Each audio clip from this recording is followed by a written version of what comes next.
오늘 사도행전 10장 24절에서 48절 말씀 중심으로 해서 의심치 말고 복음 전하라 하는 제목으로 하나님 말씀을 증거하겠습니다. 오늘 이 본문의 사도행전 10장의 내용이 바로 그 로마 백부장 고넬료 집에서 부흥회가 열려서 많은 사람들이 구원받은 이야기가 오늘 본문의 말씀입니다. 이제 그 과정을 보면 베드로를 그 고넬료가 보낸 사람들이 베드로를 찾아왔어요. 여기 오늘 20절 말씀을 보면요, 베드로가 이제 있을 때 사람들이 베드로를 찾으러 왔잖아요. 20절 일어나 내려가 의심치 말고 함께 가라. 내가 저희를 보내었느니라 하시니. 성령께서 이렇게 말씀하셨어요. 베드로가 있을 때 사람들이 찾아왔는데 성령이 말씀하기를 그 사람들은 내가 보낸 것이다. 이렇게 말씀하셨단 말이에요. 거기 핵심이 뭐냐? 의심치 말고. 그 얘기는 무슨 얘기냐? 지금 진행되는 일은 하나님께서 만드신 일이다. 하나님이 계획하시고 하나님이 주장하시는 일이다. 즉 복음 전파의 과정으로서 하나님의 그 철저한 계획 가운데 일어나는 일이기 때문에 조금 더 의심할 필요가 없다.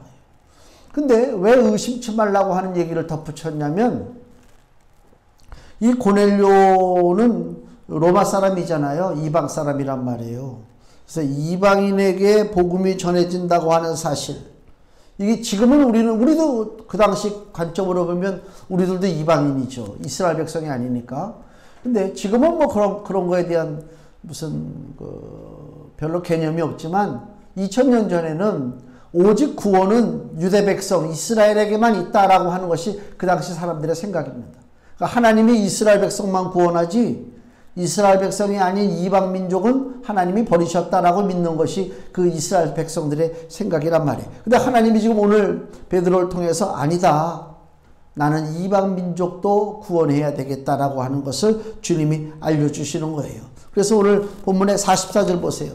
베드로가 이 말할 때 성령이 말씀 듣는 모든 사람에게 내려오시니 베드로와 함께 온 할례 받은 신자들, 즉 이스라엘 사람들이죠. 신자들이 이방인들에게도 성령 부어주심을 인하여 놀라니 이는 방언을 말하며 하나님 높임을 들음이러라. 이에 베드로가 가로되 이 사람들이 우리와 같이 성령을 받았으니 누가 능히 물로 세례 줌을 그 말이요.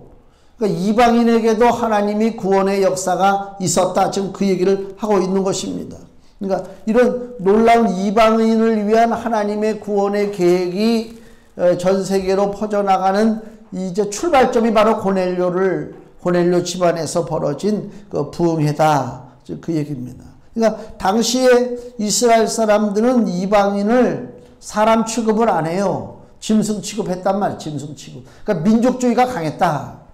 근데 그런 면으로 봤을 때는 우리 한국도 마찬가지예요. 우리도 민족주의가 강해요. 그러니까 인류 역사적으로 이 세계에 많은 그 재난이 벌어지고 전쟁이 벌어졌잖아요.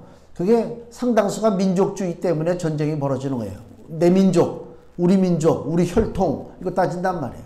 하나님이 우주 만물을 창조하실 때에 물론 각기 다른 민족들이 아브라함의 후손을 통해서 민족들이 형성이 되긴 됐지만은 하나님이 그 중에서 특별히 이스라엘 민족을 택했다고 해서 이스라엘 민족이 가장 무수한 민족이 아니라 이스라엘이라고 하는 민족을 통해서 전 세계를 타락한 백성들을 구원하려고 하는 하나님의 계획이 있는 거예요. 즉 우리가 누군가를 구원하려면 구원의 본보기가 있어야 되는데 그 구원의 본보기가 누구냐? 그게 바로 이스라엘 백성이란 말이에요. 이스라엘 백성을 통해서 하나님이 이렇게 백성들, 죄악 가운데 멸망받을 수밖에 없는 백성들을 하나님이 구원하신다라고 하는 것을 이스라엘을 통해서 우리에게 보여주시고 우리도 그거를 통해서 우리도 구원받을 수 있다라고 하는 소망을 가지고 하나님께로 나가게 하는 것이 하나님의 계획이에요. 근데 이 세상이 워낙 죄악 가운데 죄악이 왕성하다 보니까 민족이 갈라져서 민족이 민족을 치고, 그죠? 같은 민족 내에서도 분파가 갈려서 서로 싸우고 죽이고, 그런 일들이 벌어지고 있잖아요. 그러니까 궁극적으로 복음으로 인해서 하나님의 구원의 역사가 이 땅에 가득하게 될 때는 민족의 개념이 사라져야 된다. 민족과 민족의 구분이 사라져야 된다. 그러면 그때는 어떤 개념이냐? 오직 천국 백성, 하나님의 나라라고 하는 단일 개념, 단일 민족, 단일 국가, 이 개념으로 통일될 때가 반드시 돌아온다. 그때가 언제냐? 예수 그리스도 이 땅에 오시는 때다. 그러니까 지금은 민족들이 갈라져가지고 막 싸우죠. 질병 가운데서도 보면 뭐 미국하고 중국하고 야 바이러스가 니네 탓이다 뭐 민족 가지고 따지고, 우리 또 그 유학생들 교포들 얘기 들어보면 유럽에서 그 유럽 사람들이 그 바이러스 우리 동양 사람들이 퍼뜨렸다고 그래가지고 동양 사람들을 막 학대하고 뭐 와서 막 그냥 욕을 하고 뭐 독일에서까지도 그랬다고 뉴스가 나오잖아요. 그러니까 이런 놀라운 우리 인간의 그 힘의 그 능력을 벗어난 자연적인 재해를 우리가 당하는데도 불구하고 거기에 뭐가 들어가느냐? 민족적 차별이 들어간다. 그만큼 인간들이 못됐다 그 얘기입니다. 사람은 똑같아요. 하나님 오실 때, 예수님이 십자가에 달려 돌아가실 때에 이스라엘 민족의 구원을 위해서 십자가에 달려 돌아가셨느냐? 절대로 그게 아니란 말이에요. 누구든지 주의 이름을 부르는 자는 구원을 얻는다고 했을 때에 그건 민족을 뛰어넘는 거란 말이에요. 그 많은 백성들을 구원하시려고 예수님이 십자가에 돌아가셨지, 그 소수의 백성들 때문에 주님이 십자가에 달려 돌아가셨느냐? 그게 아니거든요. 근데 2000년 전에 아직도 이스라엘은 오직 이스라엘 민족만이 구원받는다라고 하는 그 편협된 민족주의에 사로잡혀 있었다. 그래서 주님이 승천하실 때 뭐라 그래요? 오직 성령이 너에게 임하시면 예루살렘과 유대와 사마리아와 땅 끝까지 이르러 너희가 내 증인이 되리라 그랬잖아요. 오직 이스라엘만 구원하라 그 말씀이 아닙니다. 땅 끝까지 이르러 전 세계 어느 곳이든지 간에 구원의 복음이 증거되어야 된다. 이게 주님의 당부의 말씀입니다. 그래서 이 로마 백부장 고넬료를 통해서 이방인 전도가 본격적으로 시작되도록 먼저 베드로를 주께서 사용하시는 거예요. 그래서 베드로에게 환상을 주죠. 여기로 이 사도행전 10장에 보면 이 베드로가 본 환상이 나오죠. 11절 보세요. 점심시간에 옥상에서 기도하다가 비몽사몽간에 이제 바라본 그 장면이에요. 11절. 하늘이 열리며 한 그릇이 내려오는 것을 보니 큰 보자기 같고 네 길을 메어 땅에 들이웠더라. 우주적인 세계를 지금 보여주는 거예요. 베드로한테. 그죠? 이 큰 보자기가 있단 말이에요. 그 보자기가 그냥 시시한 보자기가 아니고요. 제가 볼 때는 하나님이 베드로에게 보여주는 세상이요. 온 우주란 말이에요. 근데 12절 그 안에 땅에 있는 각색 네 발 가진 짐승과 기는 것과 공중에 나는 것들이 있는데, 그러니까 이 우주 안에는 별의별 민족, 별의별 종류가 다 있잖아요. 그게 다 있단 말이에요. 13절 소리가 있으되 베드로야 일어나 잡아먹어라. 그때 14절 베드로가 가로되 주여 그럴 수 없나이다. 속되고 깨끗지 아니한 물건을 내가 언제든지 먹지 아니하였사옵나이다. 이스라엘 백성들은 구약에 보면 먹을 것이 있고 먹지 못할 것이 있죠. 하나님이 택한 백성들은 아무거나 먹지 말라고 그래서 심지어는 돼지고기도 먹으면 안 되고요. 뭐 장어 좋아하죠. 장어도 먹으면 안 되고요. 오징어도 먹으면 안 되고요. 먹으면 안 될 음식들이 너무나 많아요. 이스라엘 백성들은 특별히 음식에 있어서 구별을 시켜주셨다만 하나님께서. 베드로한테 그걸 보는 거예요. 이 큰 보자기에 별의별 짐승들, 자기네들 율법으로 보면 먹지 못할 것들이 다 가득 차 있는데 하늘에서 음성이 들리기를 잡아먹어라 그 얘기요. 그래서 베드로가 나는 이런 거 잡아먹을 수 없습니다. 이 더러운 것들을 내가 왜 잡아먹습니까? 그때 14절에 베드로가 가로되 주여 그럴 수 없나이다. 속되고 깨끗지 아니한 물건을 내가 언제든지 먹지 아니하였사옵나이다 한데, 또 두 번째 소리쓰되 하나님께서 깨끗게 하신 것을 내가 속되다 하지 말라. 민족이 민족을 차별해요. 우리도 외국에 특히 미국이라든가 유럽에 가면 차별을 당해요. 백인들 앞에서. 차별을 받을 수밖에 없는 게 외형적으로 우리가 그들보다 왜소하잖아요. 뭐 인물이 잘나기를 했어요. 솔직한 얘기. 우리끼리 하는 얘기야. 백인 애들은 청바지에 하얀 그 남방 같은 거 와이셔츠만 입고 돌아다녀도 어우 멋있어. 영화배우 같잖아. 우리가 청바지에 와이셔츠만 입고 다니면요 그냥 평범한 아저씨야. 별거 아니야. 그러니까 외모로도 벌써 차이가 나니까 그 사람들 눈에 우리가 얼마나, 그래서 뭐 손흥민이가 독일에서 그렇게 축구를 잘해도 사람들이 흉내낸다며, 이렇게 눈을 이렇게 찢는다며, 이렇게. 이게 동양 사람을 비하하는 거란 말이에요. 그러면은 우리가 그런 데서 우리가 비하를 당하고 멸시를 당했단 말이에요. 그럼 우리는 다른 사람을 우리는 멸시하지 않느냐? 우리도 마찬가지요. 우리도 동남아 사람들 있잖아요. 저 동남아에서 우리나라 와 있는 사람들 우리는 마음적으로 다 무시하고 멸시하고 가소롭게 여기고 다 똑같아요. 우리도. 그렇지 않습니까? 이게 웃기는 얘기란 말이에요. 하나님께서 뭐라고 베드로에게 말씀하시죠? 야, 내가 깨끗게 한 것을 네가 왜 더럽다고 하느냐? 좀 그 얘기입니다. 왜 차별하느냐? 그 얘기예요. 이 차별주의를 우리가 벗어버려야 돼요. 이 쉽지가 않습니다. 쉽지가 않습니다. 심지어는요, 우리는 북한에서 탈북해가지고 내려온 그 탈북자들 있잖아요. 그 사람들도 우리가 차별합니다. 또 저 중국에서 살던 우리 조선족이라고 그러잖아요. 우리 한국으로 넘어오잖아요. 돈 벌려고. 그 사람들도 우리가 차별하죠. 차별 안 합니까? 차별합니다. 다 무시합니다. 그게 참 못된 거예요. 같은 혈통인데, 민족으로 봐도 같은 민족이고 같은 혈통인데 차별한다니까. 하나님은 그걸 아주 차별하지 말라 그 얘기입니다. 복음에는 차별이 없다. 34절 말씀 보세요. 베드로가 입을 열어 가로되 내가 참으로 하나님은 사람의 외모를 취하지 아니하시고, 외모를 취하지 않는다는 얘기 뭐예요? 인종과 직업과 뭐 높고 낮음과 빈부귀천과 여자냐 남자냐 이거 따지지 않는다. 하나님은 외모를 취하지 않는다는 얘기는 조건을 보지 않는다 그 얘기입니다. 근데 누가 조건을 따져요? 우리가 조건을 따진단 말이에요. 그게 못된 거예요. 이게 이 죄악된 마음이란 말입니다.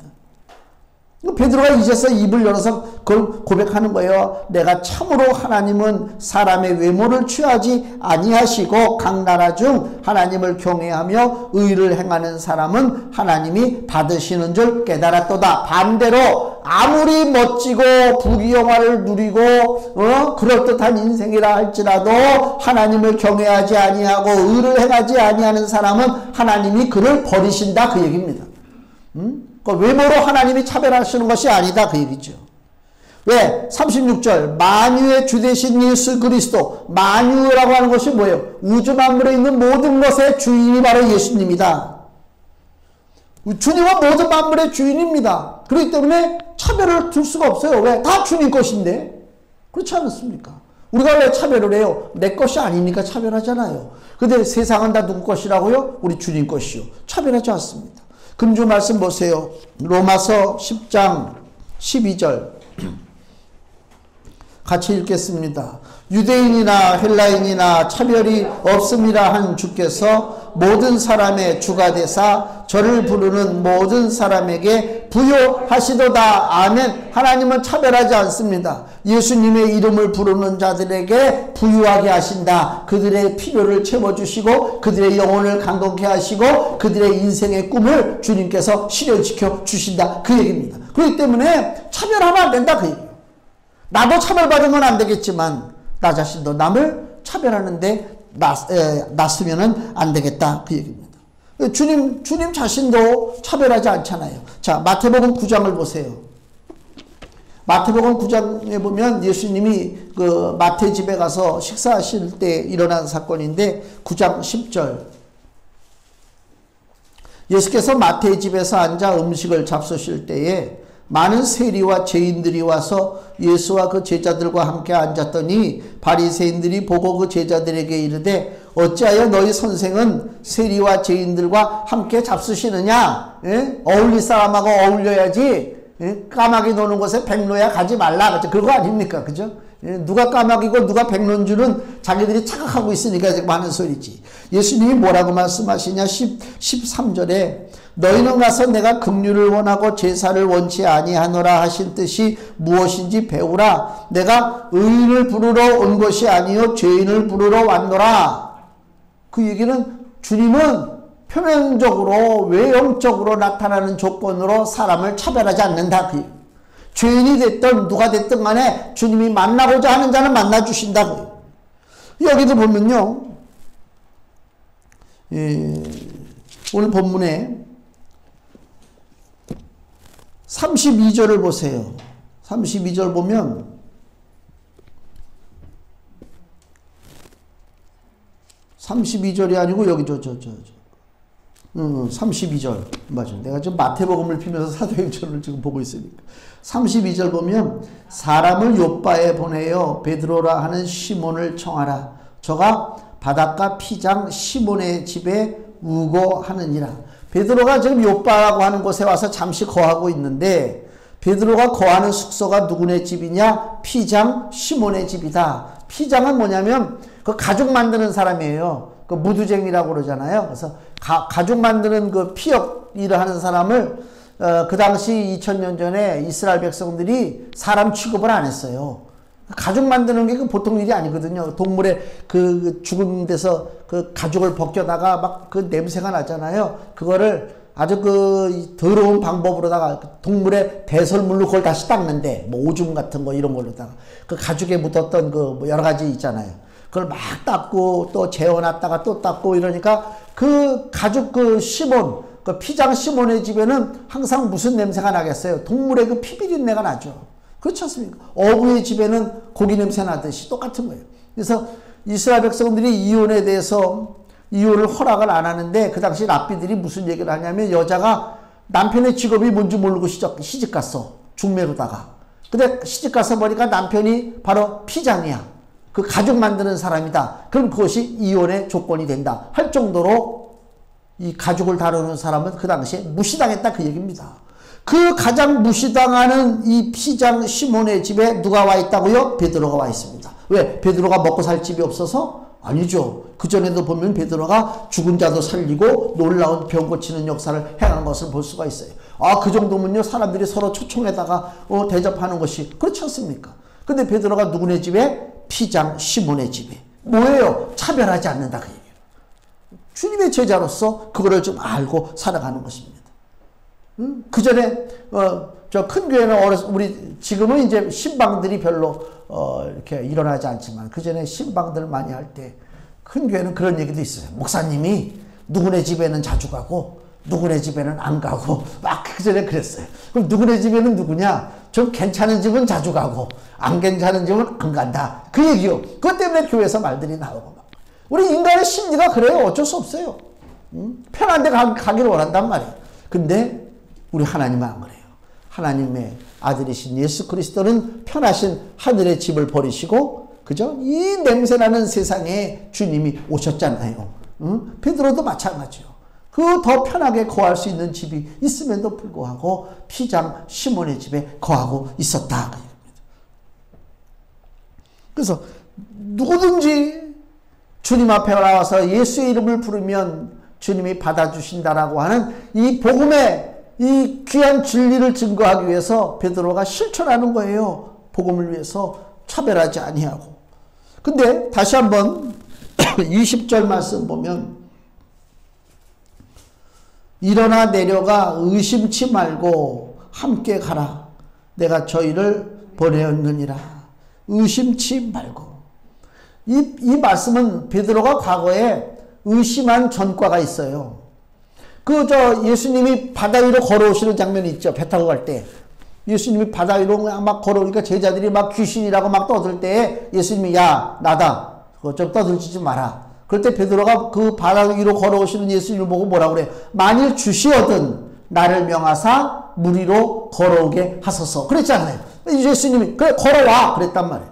베드로가 배에서 내려서 물 위로 걸어갔단 말이에요. 걸어가는데 어떻게 해요? 바람이 불어요. 바람이. 그때 이게 이 선택의 문제예요. 나에게 말씀하신 예수님을 내가 믿을 것이냐? 나를 지금 잡아 흔드는 바람을 내가 바라볼 것이냐? 베드로는 뭘 택했다고요? 바람에게 더 점수를 많이 줬어요. 예수님을 저 뒤로 밀어넣었단 말이에요.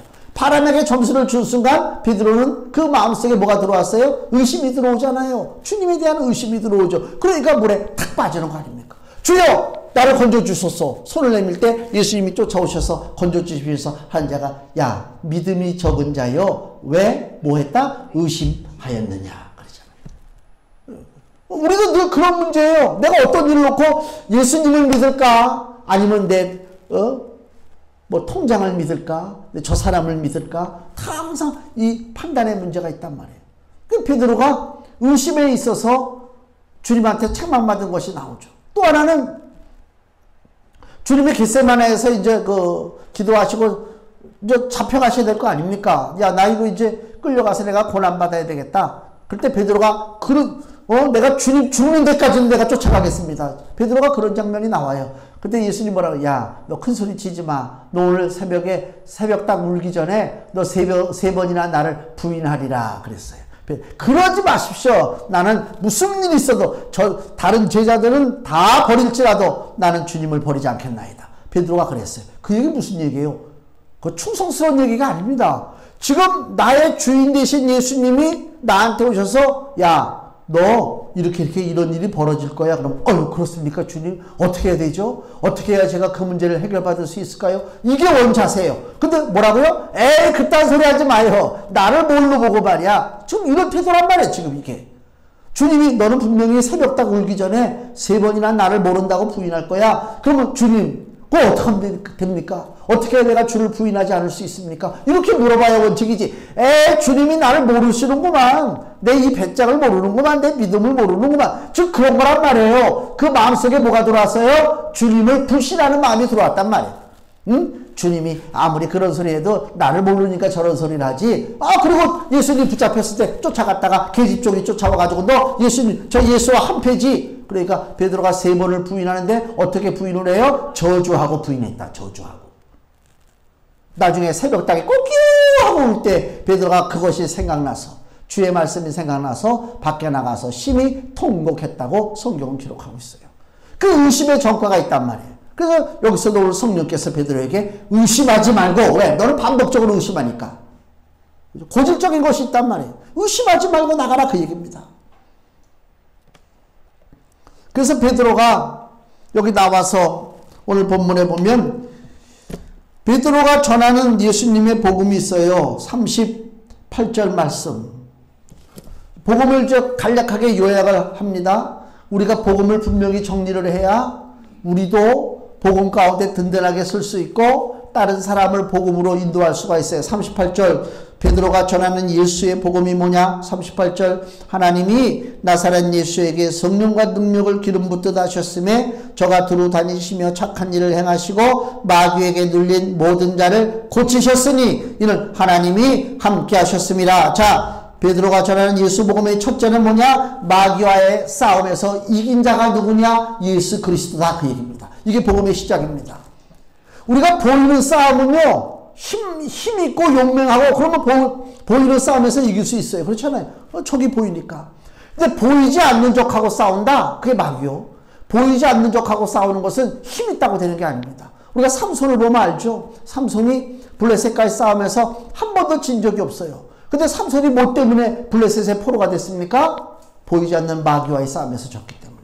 들릴라의 유혹에 넘어가서 들릴라 무릎 빼고 자다가 머리털이 밀리고 숨어있던 블레셋 군사들이 쫓아와가지고 삼손을 묶었잖아요. 내가 뭐 힘을 떨쳐서 일어나서 싸우리라 했지만 성경에 뭐라고 기록되어 있느냐? 사사기 16장에 여호와께서 이미 그를 떠나셨더라 그랬어요. 하나님이 떠나셨어요. 삼손의 자기 개인적인 그 능력, 인간의 육신적인 권능을 가지고는 보이지 않는 마귀 세력과 싸워서 이길 수가 없어요. 삼손을 통해서 우리가 볼 수 있단 말이에요. 온 땅에, 온 우주에 보이지 않는 마귀의 세력과 싸워서 이긴 분이 누구시냐? 우리 주 예수 그리스도인 줄로 믿습니다. 이게 복음의 출발이요. 두 번째, 39절. 우리는 유대인의 땅과 예루살렘에서 그의 행하신 모든 일의 증인이라. 그를 저희가 나무에 달아 죽였으나 나무에 달려 죽은 주 예수 그리스도십니다. 이것은 그냥 나무에 달려 죽었다는 얘기는 그냥 뭐 사형당해서 죽었다 그 얘기가 아닙니다. 갈라디아서 3장 13절. 갈라디아서 3장 13절 그리스도께서 우리를 위하여 저주를 받은 바 되사 율법의 저주에서 우리를 속량하셨으니 기록된 바 나무에 달린 자마다 저주 아래 있는 자라 하였음이라 그랬습니다. 나무에 달렸다는 얘기는 무슨 얘기라고요? 저주받았다고 하는 것을 강조하는 거란 말이에요. 그러니까 예수님이 나무에 매달렸다는 얘기는 예수님이 그냥 죽은 것이 아니고 저주받아 죽었다는 것입니다. 근데 그 저주는 누구를 위한 저주냐? 우리가 받아야 할 저주를 예수님이 받으셨다 그 얘기예요. 로마서 5장 8절을 보면요.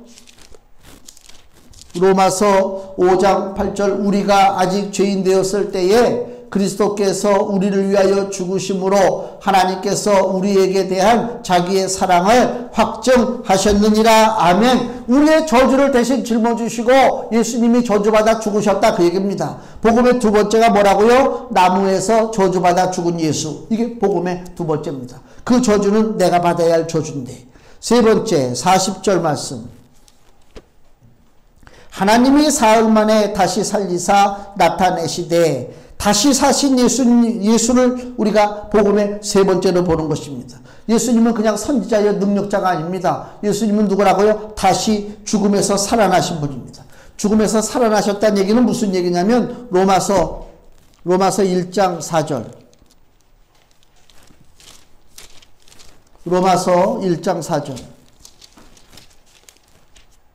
성결의 영으로는 죽음 가운데서 부활하여 능력으로 하나님의 아들로 인정되셨으니 곧 우리 주 예수 그리스도시니라.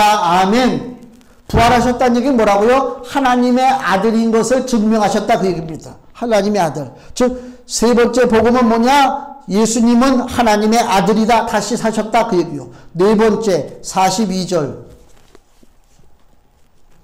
하나님 우리를 명하사 백성에게 전도하되 하나님이 산자와 죽은 자의 재판장으로 정하신 자가 곧 이 사람인 것을 증거하게 하셨고, 산자와 죽은 자의 재판장이 누구라고요? 예수 그리스도예요. 이게 복음의 네 번째입니다. 즉 모든 인생 살았으나 죽었으나 상관하지 아니하고 예수 그리스도의 재판 앞에 벗어날 자가 없다. 왜? 예수님은 곧 재판장이시오. 재판장이신 예수님은 곧 누구라? 하나님이시기 때문에 그래요. 그래서 복음의 네 번째, 예수님은 누구라? 하나님이다. 하나님이다. 시시한 인간 나무래기가 아니다 그 얘기입니다.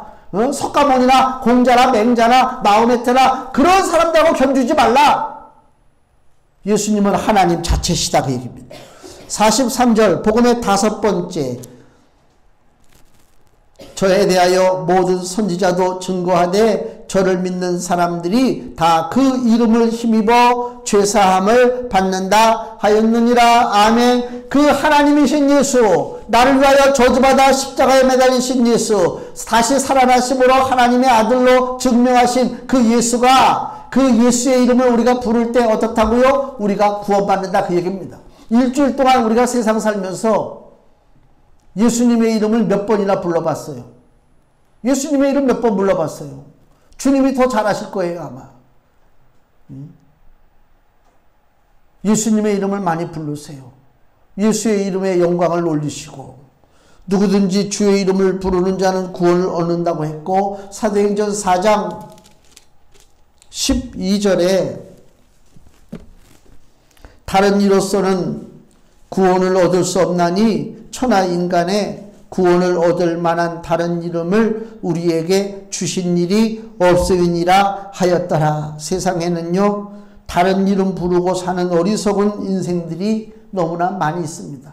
그 와중에 하나님께서 우리를 택하셔서 썩어져갈 인생의 이름을 부르지 않게 하시고 영원한 하나님이신 예수의 이름을 부르며 살 수 있도록 우리에게 믿음을 주시고 지혜와 지식의 영으로 충만케 하셨다. 이게 너무 감사한 것입니다. 우리가 공부 잘해서 그러는 것이 아닙니다. 경험이 많아서 그런 것이 아닙니다. 하나님이 우리를 일찍이 택하셔서 하나님의 자녀 삼으셨기 때문에 예수의 이름을 부를 수 있게 하셨다. 이런 복음의 귀한 진리의 말씀을 베드로가 외칠 때에 44절, 베드로가 이 말할 때 성령이 말씀 듣는 모든 사람에게 내려오셨다. 하나님이 기뻐하셨다 그 얘기입니다. 사랑하는 성도 여러분, 우리도 이제 움츠러들면서 좀 벗어나서 이제 5월달에 더 좀 활기차게 의심치 말고 복음을 전하라고 하는 주의 말씀에 순종해서 복음의 나팔을 좀 불어야 될 때가 되지 않았는가. 이것저것 핑계댈 것이 없습니다. 사람이 핑계대려면 한두 것도 없죠. 그러나 주님은 우리에게 믿음으로 순종하고 행하는 자에게 거기에 합당한 하늘의 은혜와 능력을 허락해 주실 줄로 믿습니다. 의심치 않고 그리스도의 복음을 증거하기를 작정하고 나갈 때에 하나님께서 우리에게 놀라우신 은혜와 축복을 허락하시고 또한 하늘의 상급을 우리들에게 허락해 주실 줄로 믿습니다. 기도하겠습니다.